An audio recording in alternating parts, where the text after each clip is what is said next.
in Mount Holly, New Jersey has issued a flood warning for Warren County, Hunterdon County, Mercer County, Morris County, Somerset County, Sussex County, Middlesex County until 5:45 p.m.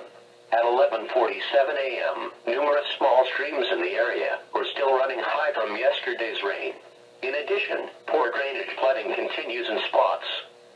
The aerial flood warning for the area will be extended through late this afternoon. Some portions of the Raritan and Passaic River systems are experiencing flooding from yesterday's rain. Separate flood warnings remain in effect for those areas.